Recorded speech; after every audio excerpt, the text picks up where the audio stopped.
Hi. So this is law. Okay, in law, this is interpretation of statutes.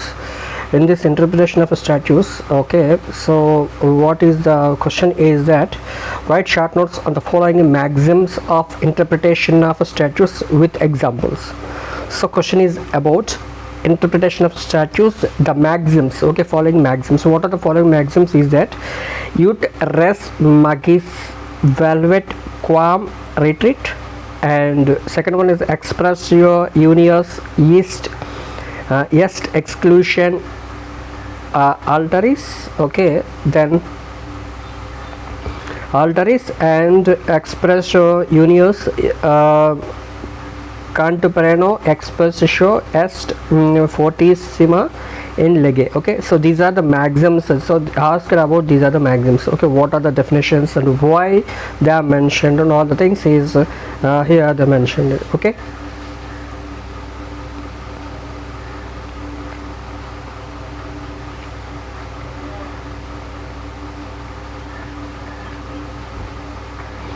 so ut res magis valet quam paret. It may be noted that where two alternative constructions of a statute are possible, the court must give effect to that which will be responsible for the smooth working of the system for which the statute has been enacted, rather than the one which would put hindrances in its way. Okay, the narrower of the two interpretations which would fail to achieve the objective of the law must give way to a bolder construction, paving way for an effective outcome. Interpreting any part of a provision without effect is not permissible. Okay, so these are the what is that. It may be noted that there are two alternative constructions of a statute are possible. The court must give effect to that which will be responsible for the smooth working of the system for which the statute has been enacted, rather than the one which would put hindrances in its way. The narrower of the two interpretations which would fail to achieve the objective of the law must give way to a bolder construction, paving way for an effective outcome. Interpreting any part of a provision without effect is not permissible. So this is the maxim, first maxims. And okay, this is the example is that in Avatar Singh versus State of State of Punjab, AIR 1965, Supreme Court 666. What is that? In Avatar Singh versus State of Punjab, AIR 1965, SC 666. Okay, the appellant who was convicted for theft of electricity under section 39 of the under section 39 of the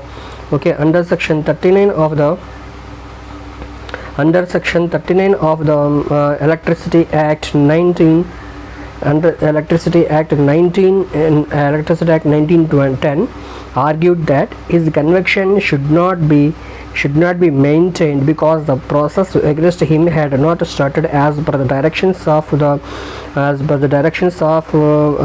section 50 of the Act, as the proceedings against him were not initiated by anyone mentioned therein.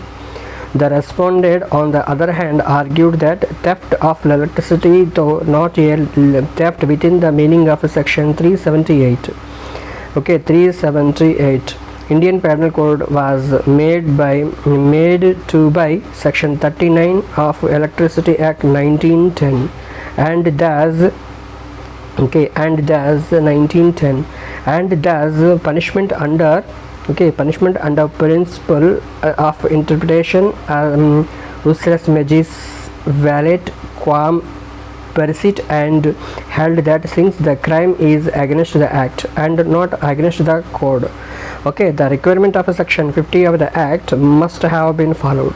However, an accused found guilty under section 39 of the Act has to be punished under section 379 of the IPC, because section 339 because of section 39 of the Act declares Act deemed to be to be an offense under the code. Okay, so this is the example of that.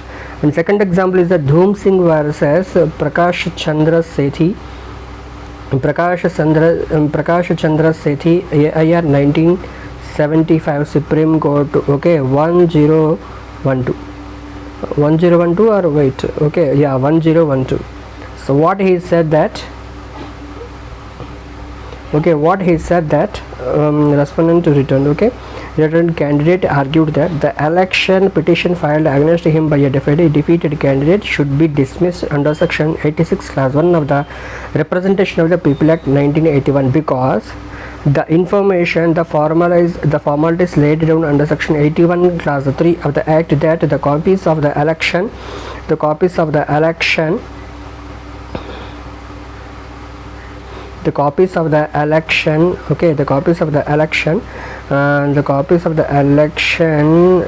petition and enclosures must be signed by the election petitioner had not been complied with, agreeing with the contention of the respondents, and the High Court dismissed the application of the appellant who sought to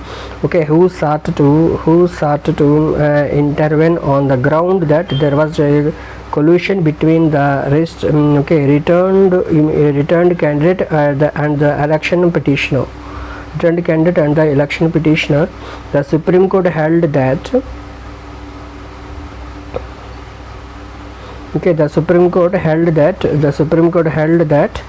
interpreting the provisions of ut res magis valeat quam peril, it is apparent that the intention of the legislature is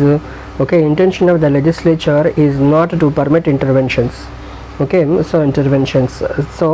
in case of a failure of election petitions where there is a collusion or not on the part of the election petitioner with the returned candidate. Okay, there is no part of the election petitioner with the returned candidates. Okay, there is such provision in the act, and the statute should not apply in a particular circumstance which has definitely been and not intended by the legislature. And third example is that in Turkiya Electric Supply Company Limited versus Turkiya Supply Company Limited versus State of Assam, AR 1990 Supreme Court 123. Okay, the Supreme Court observed that the courts strongly lean against any construction which tends to reduce a statute to a futility. The provision of a statute must be so construed as to make it effective and operative on the principle vul res magis valeat quam period. It is no doubt true that if a statute is absolutely vague and its language wholly intractable and absolutely meaningless, the statute could be declared void for vagueness. Okay, this is done in judicial review by testing the law for arbitration or unreasonableness under Article 14 of the Constitution. But what a court of construction dealing with the language of a statute does in order to ascertain from and accord to the statute the meaning and purpose which the legislature intended for it. It is, however, the court's duty to make what it can of the statute known that the statute are meant and to be operative and not inept, and that nothing short of impossibility should allow a court to declare a statute unworkable. The court held that the Turkiya and Duisburg Electric Supply Undertakings Act 1973 is not inworkable. Okay, second one is expressio unius est exclusio alterius. Okay, expressio unius est exclusio alterius means that The express mention of one thing implies the exclusion of another. If one or more things of a particular class are expressly mentioned in an enactment, that means that other things belonging to the same particular class are excluded from the domain of the enactment. Again, where two expressions have been used in a statute, one of which generally includes the other, the more general expression excludes the leave general, and the rule expressio unius est exclusio alteris is often a valuable servant but by a dangerous master to follow in the construction of statutes or documents. The exclusio is often the result of inadvancement or accident, and the maxim ought not to be applied when its application having regard to the subject matter to which it is to be applied leads to the inconsistency or injustice. For example, is that one is that in Parbhani Transport versus Road Transport Authority IR 1960, Supreme Court 801, permits to ply buses having been given to the state of Bombay under the Motor Vehicles Act 1939. The petitioner argued that since the act entitled the government to ply buses under a scheme, buses could not be run by it or otherwise. The maxim expressio unius est exclusio alternative was quoted in support. The Supreme Court disallowed the applications of the maximum on the ground that the language of section 42 class 3 class J is unambiguous, to be to the effect that the government has to apply for permits under section 42 class 1 for plying issues. Second example is the Khemka Company versus State of Maharashtra AR 1975, Supreme Court 1549. Interpretation of section 9 class 2 of the Central Sales Tax Act 1956 was involved. The first part of the provision vested powers in the state officials to enact on behalf of the central government for accessing, re-accessing and re-accessing enforcing payment of tax, while the latter part of the provision says that this will be as if the tax or penalty payable under the Central Act is a tax or penalty under the general sales tax law of the state. The Supreme Court said that penalty provisions in the central and the state legislatures were special provisions in each act and are not part of the general sales tax law of the center or the state. Therefore, the rule expressio unius est exclusio alteris is applicable in the present case, and so interpreted the reference to the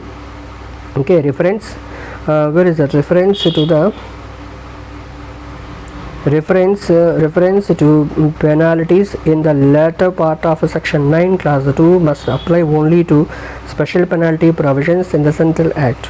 And third one is that contemporanea expatio est fortissima in lego. When a statute was passed, the persons who were living then or thereabout may be presumed to know the circumstances under which the statute was passed and the prevailing circumstances at the time of its passage better than persons of the later generations. While interpreting old statutes, high regard must be paid to the meaning given to them by judges of that time, since they were in a better position than the present day judges to judge the intention of the legislature at the time.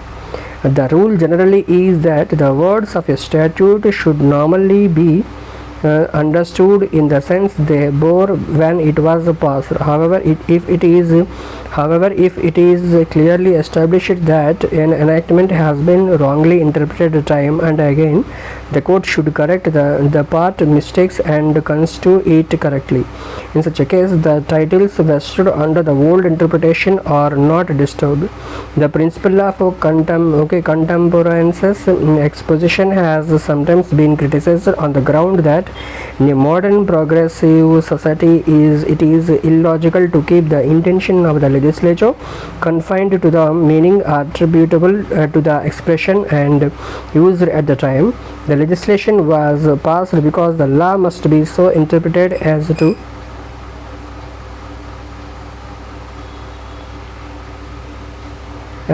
keep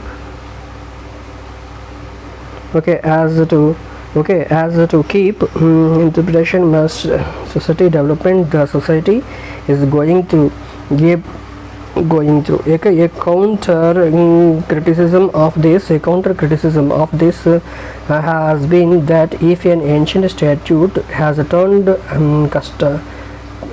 outmoded, it should be replaced by another legislation brought out by the legislature on the basis of its latest thinking. For example, is that one Raja Ram versus State of Bihar, year 1964, Supreme Court 822. The Supreme Court refused to apply the rule of contemporaneous exposure while interpreting section 25 of the Indian Evidence Act 1972 on the ground that the act was of a comparatively recent origin, by which time new revolutionary ideas had already started coming into the mind of the man, and science had developed to an appreciable extent. It was, however, held that an excise officer is a police officer within the meaning of section 25 of the act.